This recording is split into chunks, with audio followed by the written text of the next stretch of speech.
Ah ouais, Kakebeti. C'est qui a vie du public et bandit. Y'a mon balama des fois Pembe. Didier Masuki. Andy Chou, Narcisse Desarons. Bana poto, bana partout, balandi à vie du public. Émission, il y a impact, émission idéologie. Émission de voter dans premier tour, veut dire deuxième tour exaté. Ha ha ha. Toza awa, na mokili mwina bisika to sa reportage à lelo, botu nanga nini. Na cadre kaka ya télé surprise. Merci à trop le père Aminata Mbolo Bakarabi. Télé surprise initiative Kitoko, Tobetana Boko Sanderson. Télé surprise conception Didier Masuki. Télé surprise Fabrice Nteka, le boss américain Azo Sepelanango. Le millionnaire Pepe Kial Azo Sepelanango. Joyeux anniversaire par Fabrice Nteka. Télé surprise Oyo Charlie Maloula Trofadio Azo Sepelanango. Mère Nabiso Balobiye Botene Télé Misaka Mato Yamboa. Arsenal Super Anita. Donc Tolanda télé surprise à l'élo toye awa toye kuta pasteur de la foi alinga ça la surprise moko na hôpital Oyo mokili mwinda. Surprise nini lisusu mingi mingi za agréable et non désagréable. Et le mona Boko Sanderson to kota na kati to développer.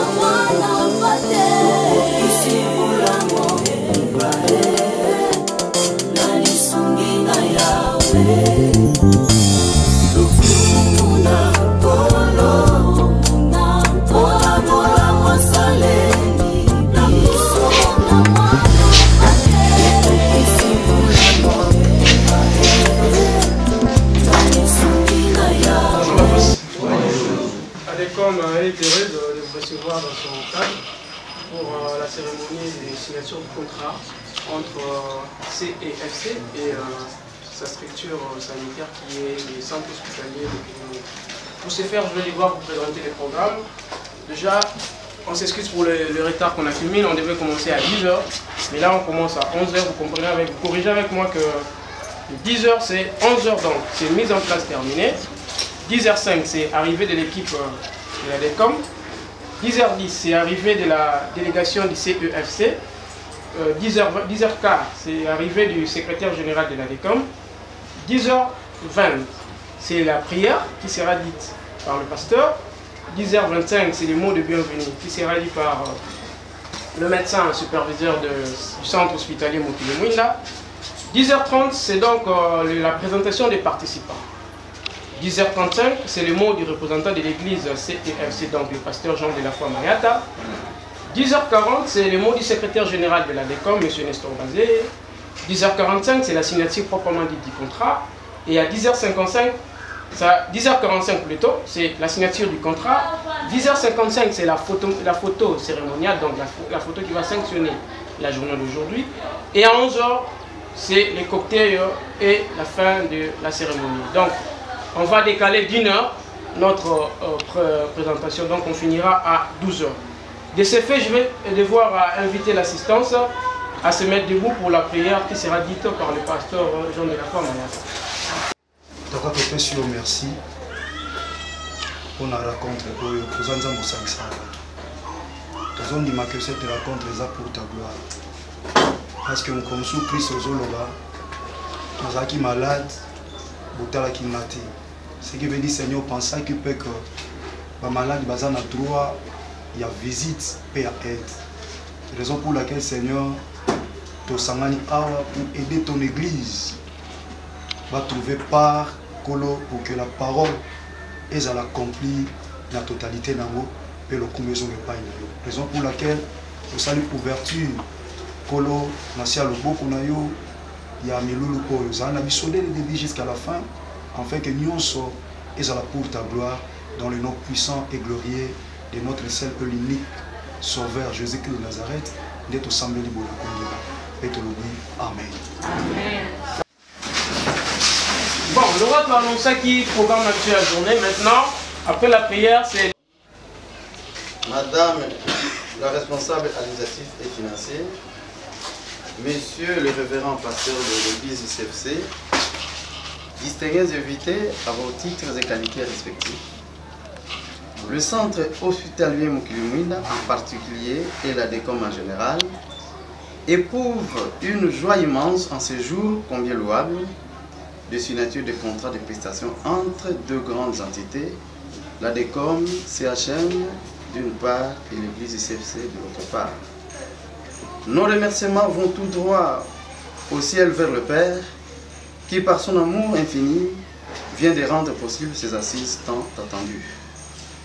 Nos remerciements vont aussi vers le secrétaire général de la DECOM qui a su faciliter la bonne tenue et présentation du présent contrat. Veuillez trouver ici, Monsieur le secrétaire général, nos sincères considérations les plus dévouées.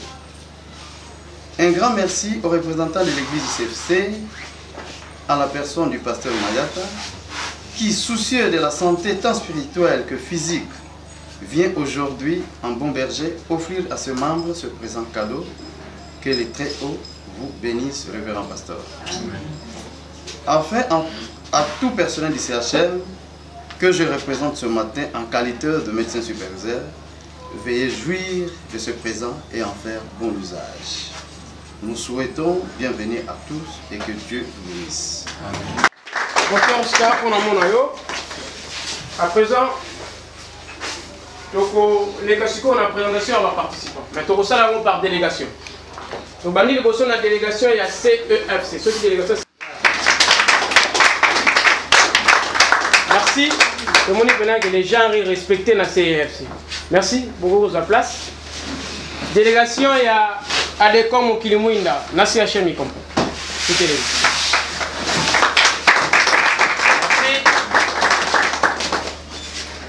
C'est que si vous avez un représentant, il y a CEFC, donc pasteur Jean de la Foi Mayata, tu as invité les pour l'amo à l'occasion de la journée à l'élo. Tu peux si pasteur Maro.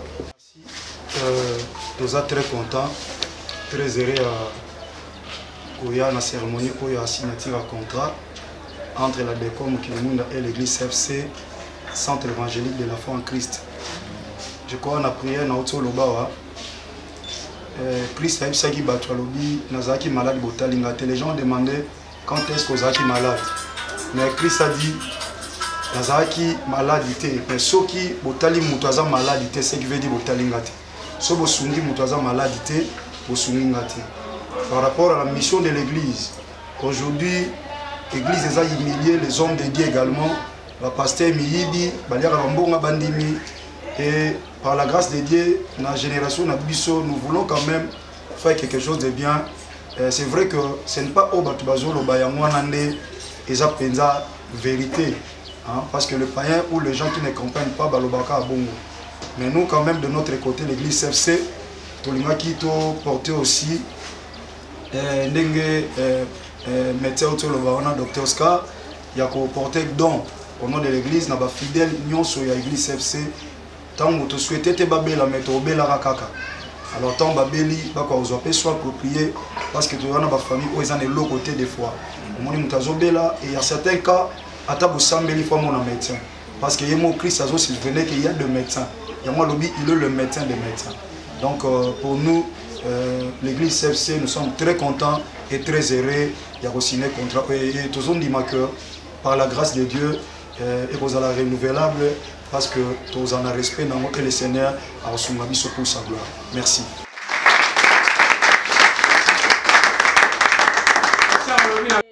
CFC a causé par Nini, Bissot ADECOM a causé par Nini. Donc, les droits et obligations de chacune de parties, ça nous permettra de côté il y a un contrat. Secrétaire général, vous avez la parole. Révérend pasteur, médecin superviseur de CHM. Na biso nyoso ba nini to basali, il y a deux institutions où il va signer un contrat. Moi de la biso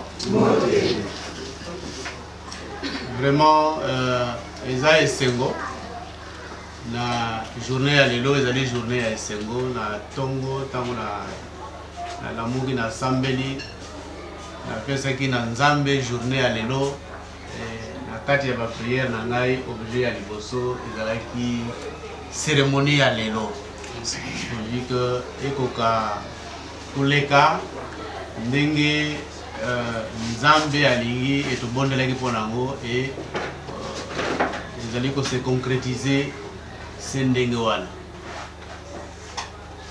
Cérémonie ya lelo ezali cérémonie ya kotia loboko na contrat ya collaboration entre ADECOM na CFC, particulièrement pour na kopesa faveur ya ba soins na ba personnel na ba fidèle de l'église. Le deuxième contrat que nous avons signé, nous avons eu dans le passé ma proposition, mais peut-être comment que tu n'as soukaté, mais il y a 2017, nous allons pour clôturer pratiquement novembre, il y a mois passé, il y a décembre, il y a boulot, on a signé 2 contrats. Ils allaient très significatifs pour la mission.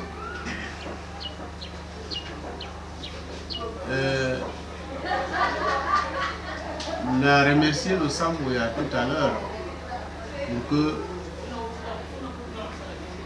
offre un service Oyo et ça kokende na ligne directe na message à évangile dans Alaki maladie Boyaki Kotalangai. Et comment cela à travers offre et un service et par l'église et par l'ADECOM. L'église en donnant cette possibilité à nos fidèles et à Kozoa traitement avec la garantie à bien et l'ADECOM en offrant à travers le corps médical naïe et le service nyonso pour les alliés liés à l'administration à soins possibilité à offrir les soins.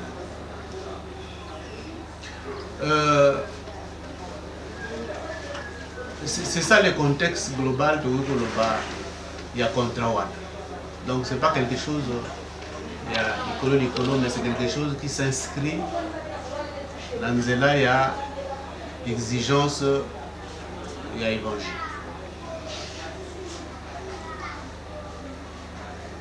C'est vrai que dans il y a contrat, il y a des obligations de part et d'autre.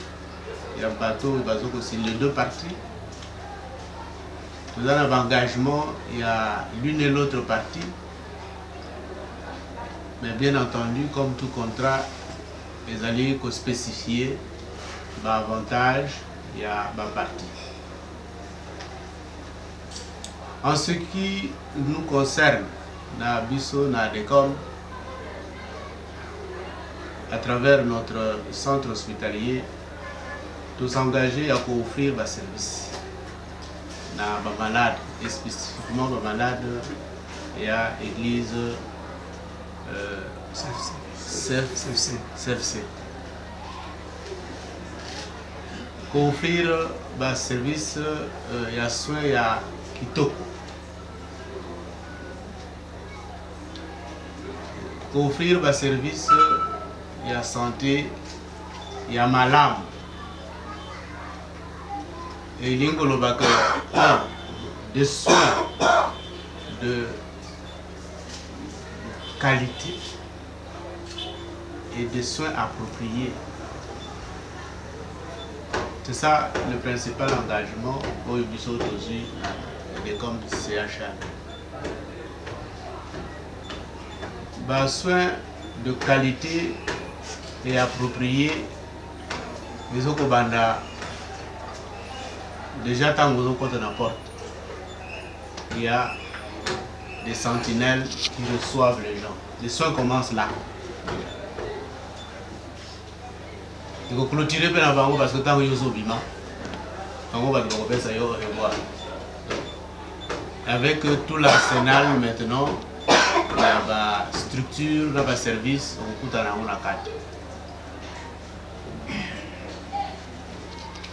4. Soit yangomoko, structure, il y a bien, installation, il faut permettre à ce que les malades soient à l'aise en tout et pour tout.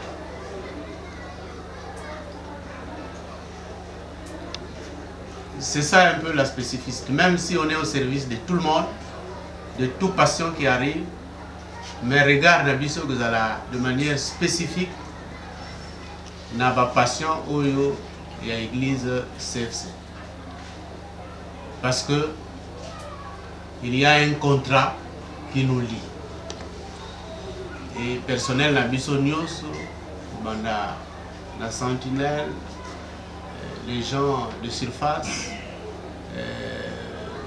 personnel infirmier, laborantin, tous les techniciens, on coûte na ba médecin, na ba administratif, nous sommes beaucoup. Eh bien, nous sommes instruits pour que et pas une abino parce que vous avez fait montre la volonté à côté de une confiance particulière par la signature de ce contrat. Eh bien, vous allez instruire pour que attention à les ala plus appropriée.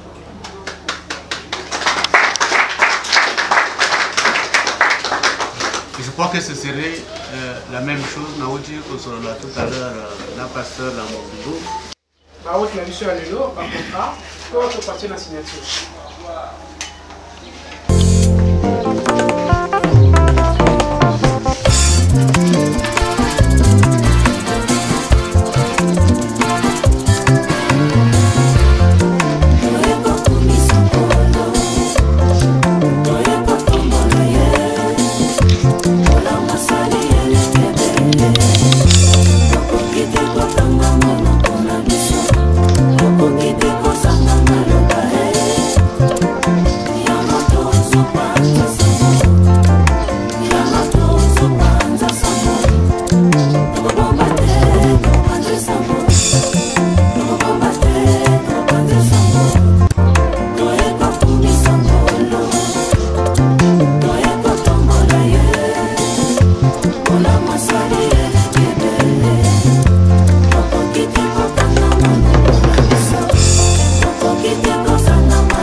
Centre évangélique de la foi en Christ, le mona pasteur de la foi, bauti ko signé contrat bongo na hôpital oya munene bomoni et awa na njili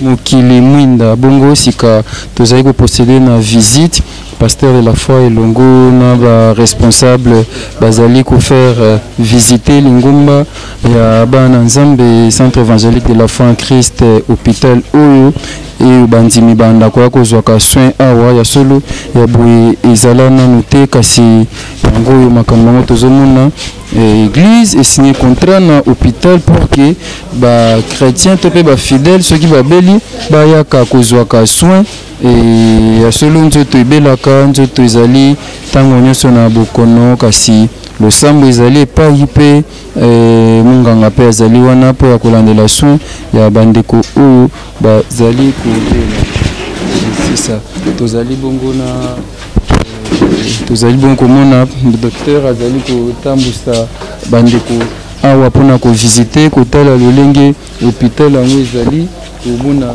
ndenge ezali e bandeko bazali komona ba fidèle ya centre évangélique de la foi en Christ babanda koyaka kozwa soin awa faut koyeba ezali ndenge nini sa hôpital yango ezali malamu ezali propre to pe ndenge nini wana tomoni ba bureau tozali komona bandeko bazo visiter kaka bakoti na ba bureau administration ezalaka awa bongo sima ya visite na yango bakomona ba chambre ba salle oyo ba opération na moni sika bazali kokita po kokina ngambo ya se kasi bandeko toza bango awa ebele toza bongo na ba mama ya CFC papa Edgar Azalia papa Edgar bonjour. Bonjour Baba Rabi. Déroulement la manifestation de l'homme en tout cas na ngolanda mezo le gabi makasi. Ça lit bien ba fidèle ba zo rapé soin. Oui, ça lit bien pour nzambe mtasala ngolon eza penza important ozo soin na molimo na nzoto peso nzoto déranger ozo soin c'est très important contre de Seigneur. Ça c'est bien. Tozoko ba reportage na biso longo na Bogo Sanderson. Wana ezali bongo salle moko privé. Ezali salle moko privé koto ya mibali ngambo koto ya basi bongo nde bazali komona bazali ko visiter oyo ya mibali ezali bongo salle privé Bogo Sanderson ko avancer atala soki eza ndenge nini vraiment eza privé na ka oyo la salle privée je pense que ça eza pona ba maladie ou étalé mibali et balobi ezali privé ngambo koto nde ya basi privé na éviter ceux qui caméra kokota kuna pasteur de la foi azali ko visiter kuna azali kotala toza bongo pendant que bazo visiter na sola Marosi bonjour. Bonjour papa. Nous avons quoi bakambi na centre évangélique de la foi en Christ cérémonie à lelo to pe ko signer contrat entre hôpital na CFC et salut ondengeni. Bon et salinga malamu mingi tant que mosala nzambe tango tozo soigner na molimo enzoto pe ebelaka donc ils obligé faut ezwa traitement pe pour na ko soutenir bandeko yo azana possibilité te pour na osala musala nzambe eza malamu mingi penza ko sunga bango pour que bazwa pe traitement na église assistance na biso pour na bandeko nyonso tout oyo tozo sambela na bango eza très important to sunga pe bandimi na biso pas des choses qui n'arrivent pas les pas sur mon église bazo pe charge ya bandimi so babeli oui eza pe na église bazwa kana bango charge ya bandimi mais biso soki tozo zwango parce que biso toza centre évangélique de la foi en Christ donc toza bateau devise na biso eza vraiment amour et compassion yanga no moni na compassion o biso toza na ngolo kola les bons samaritains alinga ki kotika te mutu abandeki kokende voyage en babeti en demi mort alinga ki kotika ete yangwana azalaki wana pour aider et biso pe toza poto aider bandeko na biso o bazana ba pasi na mwa muki onzamba zo sunga biso na centre évangélique de la foi en Christ na bolingo oyo papa na biso de la foi azana ngo na batu nde yango moni tozo sala contrat oyo pour que batu pe bazwa soin vraiment ya mala. Merci beaucoup Marosi tokozongi lo sima toko ba reportage na biso visite ezo continuer wana touti na réception sika tokoti awa na éviter na benga salle yango nini to na salle nini salle maternité et bien tokoti na salle d'accouchement tu na salle d'accouchement mbeto na ye yango wana tango azoyoka pasa kobota azali awa ta nyonso tozolandela makambo nyonso mais sikoyo soki akomi na ntango siko abimisa mwana nde ayaka sikoyo na mbeto oyo bozomona oyo mbeto oyo oyo kotosko eza mbeto ya accouchement mbeto oyo nde place kuna so mama aza na douleur ya kobota et puis awa sikoyo wana kilo oyo bapoire oyo tobendelaka bango mai babotamaka nango soki bopese ye en même temps bozo aspirer biloko oyo babotamaka nango oyo empêchaka respiration mais ça ba dossier yango yo wana montre travail d'accouchement nyonso faut totalaka temps nango soki temps eleki alors to décidaka ndenge mosusu c'est comme ça. Merci. Et bien voilà, à Scoto Koti, j'ai tout ça dans maternité, je pense. Voilà, maternité en Goyo, il explique. Moi, c'est ce qui a outil pour Botakuna. Tu observes même pendant 15 minutes ce qui complication exacte. Tu as un problème.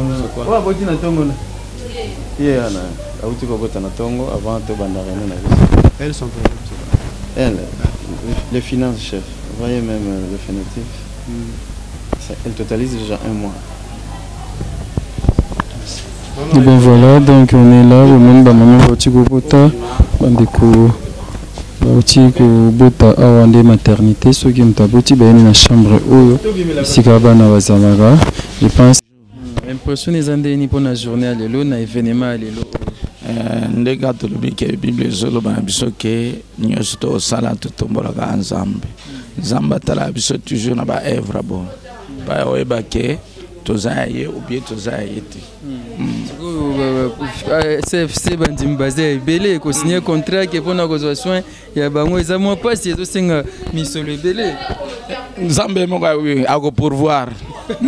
Ayebelo ako sala. Et siko je pense que pour ce système est normal. C'est normal.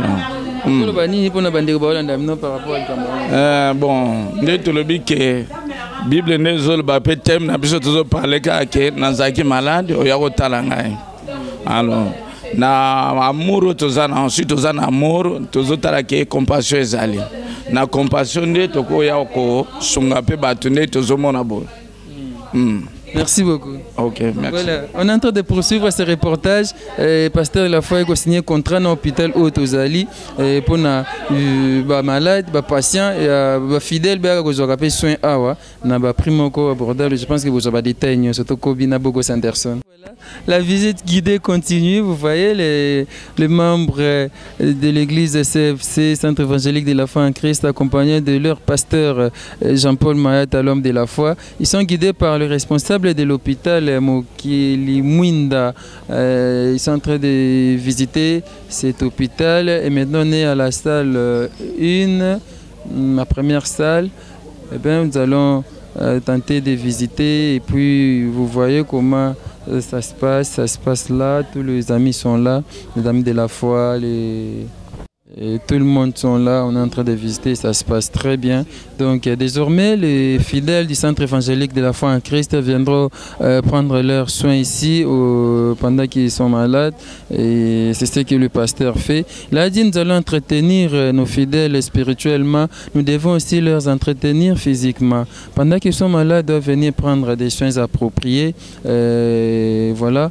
Tala mutu oyo alingi ke ba fidèle tope bandimi ya lingomba bazala na santé elongo bani ezaka bongo ma présidente par exemple pandi na koto boni ma présidente ça bien maman présidente il y a ba maman les femmes de la foi en Christ mais ça lui ndenge nini komona lisolo oyo lelo ki bandimi soki babeli ba ki koyaka kozwa soin awa. En tout cas vraiment je suis très ravie.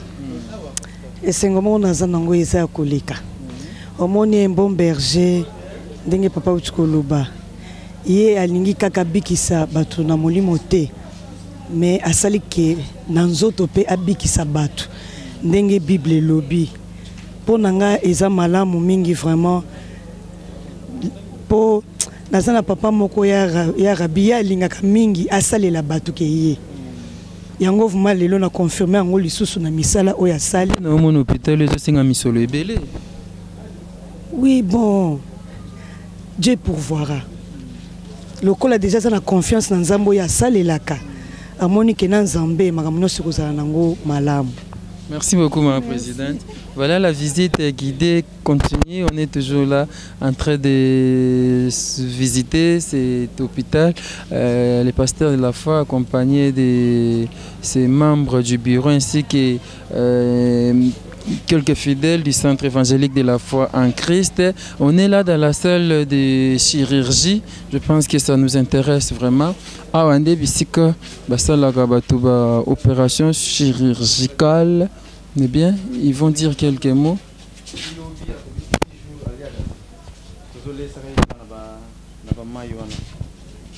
Dixième jour. Atoboka ke estomac ouais. Donc ce côté alipota na ye bandi na se ezati ah. Ezali ani. La facture de délai ba gege komela ba gege komela komela ba anti-inflammatoire net ba aspirine ba indocide ba dolarène na désordre ndé komisa ka motuti na point que estomac itoboka alors kotango zo melango yebanga que ozoko se nuire itobola ka estomac et voilà 10 jours reliate pe to koyokele mawate akozala vraiment bongo ti total la bassine moko soki a présenté bassine wana ne toki ko autoriser siko kolia donc on met la pété akomela pe le côté ni mai ni mupepe ako vivre kala avec na mai wana Eh bien, je pense que vous moni wana ko azana salle ya chirurgicale nanzala me to koyokele mawate yate babiba akene babilo msuba anti-inflammatoire msuba melagane esalaka bongo donc estomac na ye tobokaki puisque faut pas soigner yango akoki kolia nde nsima ya 10 jours. Voilà, toza na bloc opératoire et des petites différences eza wapi des petites différences eza puis ya salle chirurgicale na bloc opératoire et des différences eza puis on va tenter de voilà.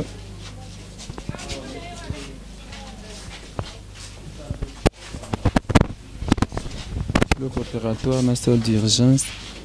Différence na weza. Tango sala musala na biso za climatisé. On a lampe sciatique na biso.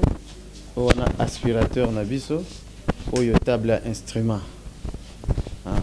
Ma bendo tozokisela kabatu to place yango wana avant to sala banini na boîte wana nde bilamba oto lataka na oyo to latisaka malade avant ya coopérer nde zalaka na kati kuna merci oya mukende yango to stérilisaka ba compresse otie ba compresse na kati otie na popinelle et puis ça va salle d'opération respectable na montre peu fait za la pour na chronométrer temps ya anesthésie pour na éviter ba complications na ba malade merci.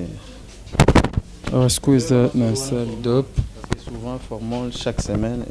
Mais si il y a déjà puissance, tout ça, est-ce qu'on a salle d'op, salle d'opération? Donc, après, on a peut-être quelque chose puis les hôpitaux, il y a mon on a côté déjà les gens qui visiter, mais tout ça, on a choisi de visiter Kaka. Les soins de qualité. Soins appropriés. Soins de qualité za kosenga environnement oyo esika bozo kosalela ezala kitoko. Ndenge wana tozana nzela ya ko étendre ba service na biso yango tozo tonga bâtiment ya sika. Ezali extension donc kotia na molai bisika ya mosala. Alors awa toza kosala ezali don moko tozwi yango na ba japonais. Ba japonais basalisi biso po totonga awa. Tokotia maternité donc bote ba mama ekolonga kuna ekoya awa. Tokotia pe awa ba service ya tout ce qui est département ya opération. Oto uti kotala awa ekoya pai boy.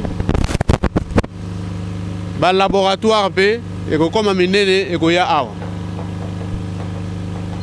na nzela wana ya kotonga bâtiment ya sika ba matériel pe ya sika ekoya ba mbeto ba échographie wana en un premier temps na biloko mususu ya laboratoire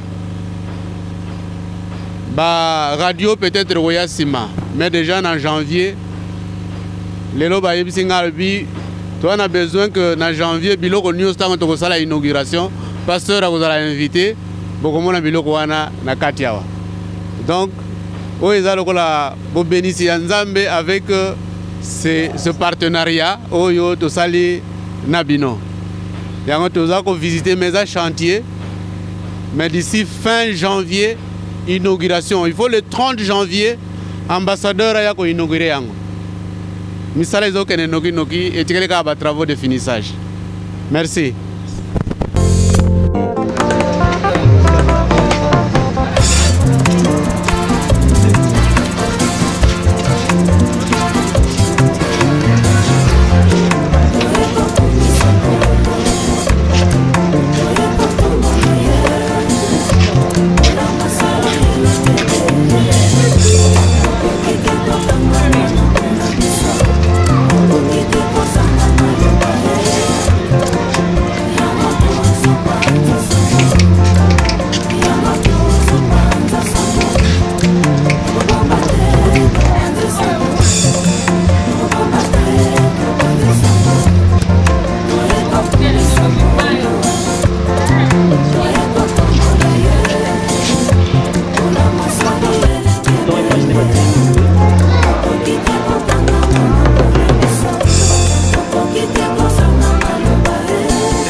Vraiment un grand merci papa Nestor Bazé. Merci papa Oscar, le docteur Oscar. C'est le centre hospitalier Mukilmunda Mobimba. En fait, Bisso Église CFC, to salara chaque fin de l'année action moko to bengango action de grâce par rapport à Nzamba sali l'église. Batu babongo limitema, c'est pas nous, et ça grâce à Nzamba. Bakuluna bandumba batu belé babongo limitema. Bazu baptême et monsieur Babela qui est hospitalisé. Docteur Oscar était mutabiki ici, mais Nzambe mutabiki ici, Nanzela docteur. Yango toloba merci pas Nzambe. Ils avaient prévu tout qu'ils ont prévu l'élo après awa na comité élargi à l'église, toujours qu'il y a un orphelinat. Depuis l'église ça mène en 2016, tous avons eu 2017 pour nous toujours ça là, toujours qu'il y a deux orphelinats. Pour que biloko pour que les orphelins des fois veuves aussi ba ko fêter pe malam. Alors en passant bonde to moni bande monsieur basali ba un mois on a des comme ça c'est vrai.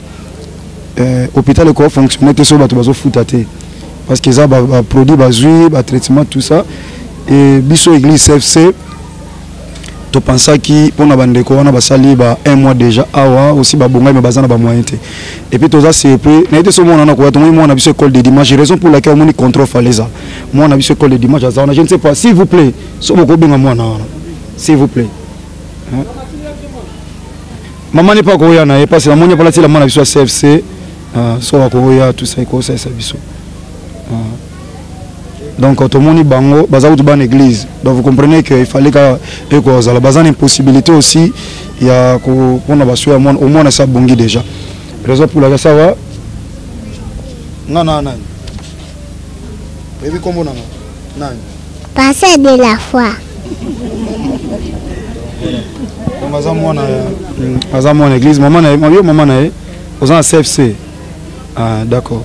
Donc, on a charge à foot à moi, on a combo église à CFC. Et puis, tout le monde a passé un mois, mais on a aussi bongaki. Tolini peut tout ça la geste avant tout qu'il y ait un orphelinat. Tout le foot là-bas, au nom de l'église CFC, na début auto sali, tolini tout ça bassin, na mis sur Nzambe pour Nzamba kanisa église. Donc tout foot là-bas, on balé na moi na. Voilà, comprenez donc le pasteur la foi le bi au mois église et il faut libérer quelques malades. Tsumba sali un mois, Mulumba pas sali un mois na Akashi, Makashi ou Akashi paye yo, neto foot là-bas, on comme signe il y a la version totolo bana ozaki no pitna zaki na malade otala kingati. Voilà, merci. Cependant, quelques malades seront libérés. L'église CFC va faire un geste d'amour pour libérer quelques malades. Et ma soeur, la soeur, elle est aussi fidèle de l'église de CFC. Bonjour maman. Bonjour papa. Sandra. Et oui, bah, qui est pasteur à quoi Lilo? Naïba qui pour nous quand ils depuis mardi. Mais est-ce que vous avez une surprise au Bassalio Lilo? Il y a quoi bimsamo na hôpital? Na CP Makas la surprise au papa Sali dans l'andima qui teke papa ko bimsa bato. Donc Nzambe azong c'est belé o ezozanga pana na CP Makas pour nga aza mwana ndako. Mwana asiakomne bien na mungu tazolo ba posa ke beta ninzanga. Akomi bien Makas, bien vraiment. Pour ndako ta chaque fois Coco Patrice ndako ke son bakis na pharmacie a prier pour na ça va vraiment. Bébé comment on est? Comment blé.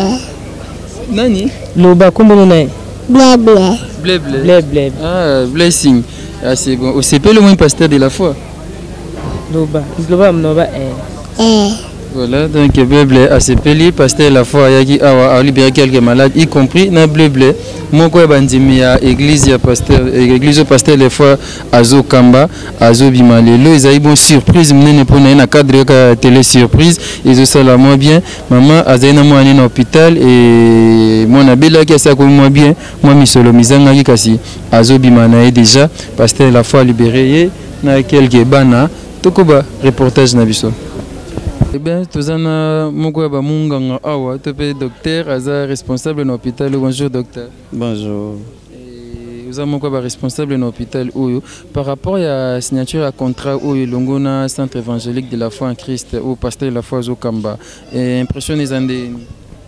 Bon, d'abord, initiative Zala qui vient, parce que milieu de Zali, les malades vont faire face aux soins de santé primaire. Les fils qui soins de santé primaire vont faire face à l'angoté.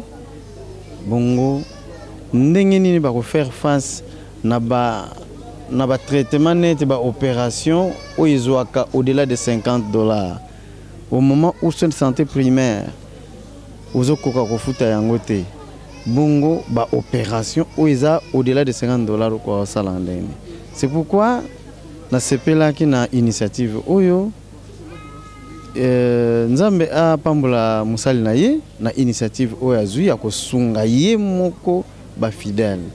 C'est vrai ils ont facilité et baza pe mingité mais contrat to signé lelo total ndengo yeko évoluer mais je pense que ça promet déjà nous allons vers une très bonne collaboration. C'est une première fois ou bien il y a aussi des églises qui font ce genre de gestes? Il y a une église qui a déjà signé un contrat avec nous, mais jusque-là, ils ne donnent pas le meilleur d'eux-mêmes. Mais à travers les CFC, même avant le contrat, il y avait déjà une fréquentation, il y avait déjà le malade que le pasteur prenait déjà en charge. Donc je sais que dans ce rythme-là, ça ira. Merci beaucoup. Merci beaucoup. Eh bien voilà, bonjour madame. Bonjour. Vous êtes responsable de l'hôpital où pasteur la foi a signé un contrat pour l'église. Impression d'abord pour la geste. Impression impression de joie. Les arrêtés m'a commis lobby. La foi sans les œuvres, foi n'est pas morte. Donc tant vous avez un zima, vous avez misala.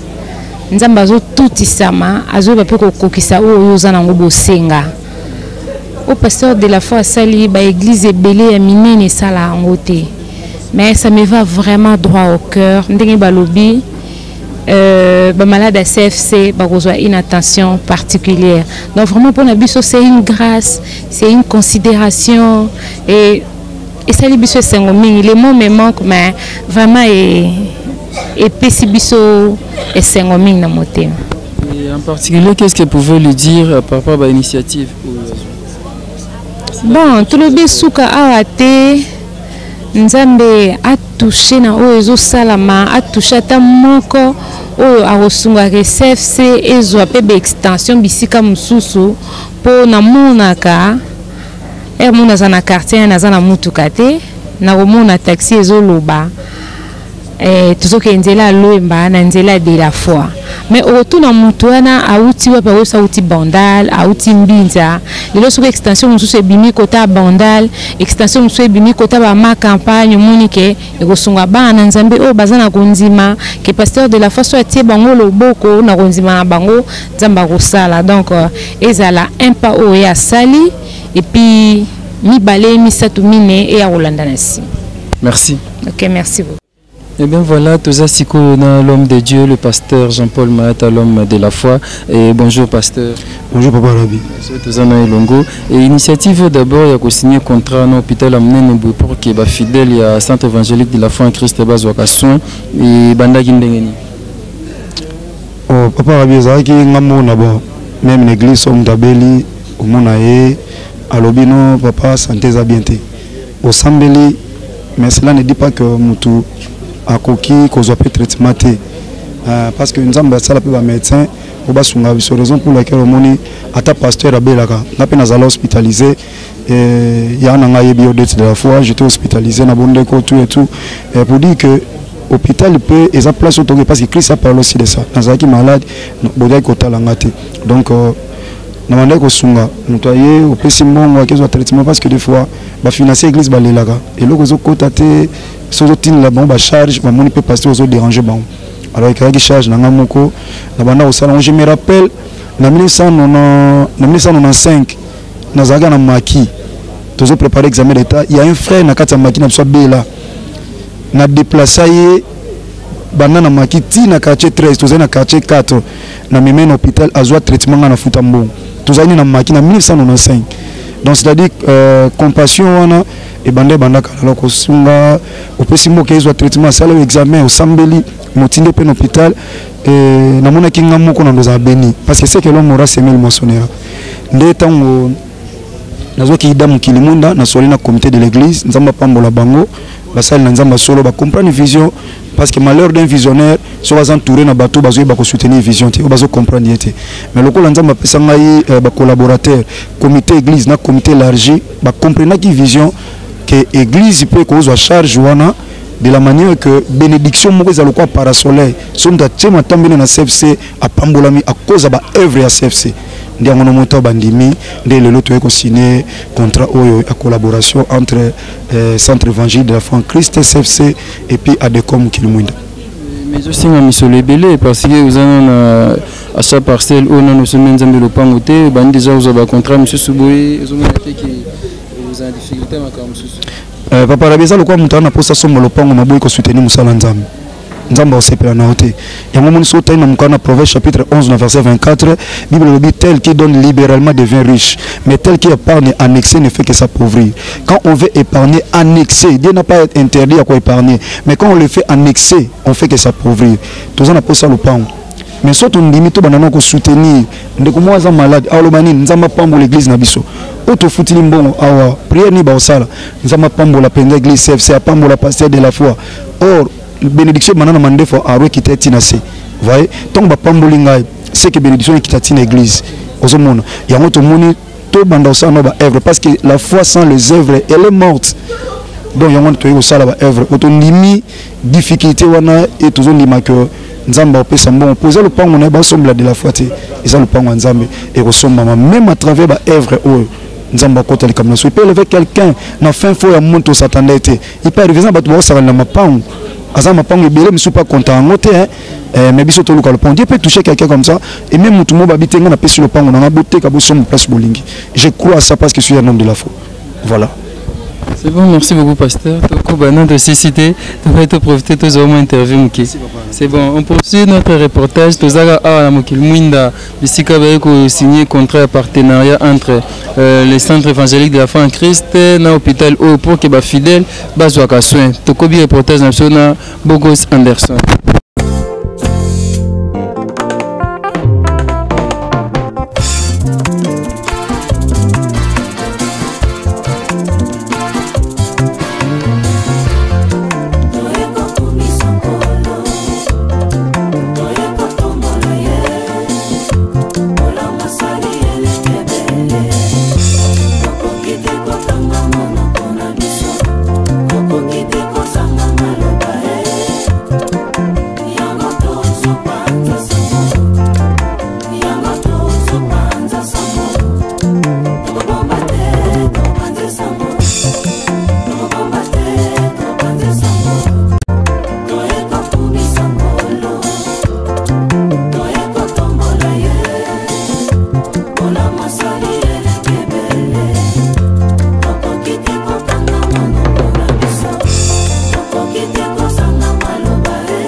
balobaki tokopanzana lelo tokomi na ena na ngoluna.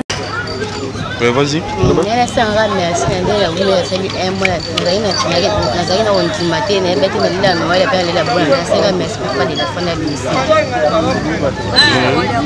Et na église CFC mo ça va nini? Na église oyo ya zali comme mokambi ko ça va nini bazotalo? Oui, ça va nini. Ça va merci. Que ça me là?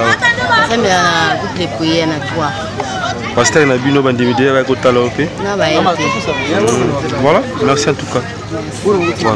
Voilà, donc comme une souka ya télé surprise na psia lelo télé surprise qui toko je pense que bomoni pasteur de la foi a signé contrat dans l'hôpital Omokili Mwinda pour que ba fidèle ya centre évangélique de la foi en Christ ben ka ko soit soin a makambo boy soki neti ba pasteur nyoso ba jua tant to banda ko sambela to zana raison ya ko sambela po soki obeli oye ko soit soin et ça lui moi bien ba pasteur ba zo système oye ko ça moi bien merci à trop je pense que bon moni pe a sali surprise pour ba malade quelques malades ba bimi ba promettre ba msusu week-end zoya ba zo bimisa susu ba malade msusu merci à trop surprise à lelo je pense que c'est agréable pour Nabiso merci et pas ya frère Anderson Bogos Anderson Mbalo azara ozomone koto tango nyoso nanga musale zo ki bien merci Didier Masuki mbali amande fois pembe merci mingi et pas na yo Fabrice Sentieka le boss américain joyeux anniversaire et pas na yo biso toko fêter ya biso ana Kinshasa merci et pas na yo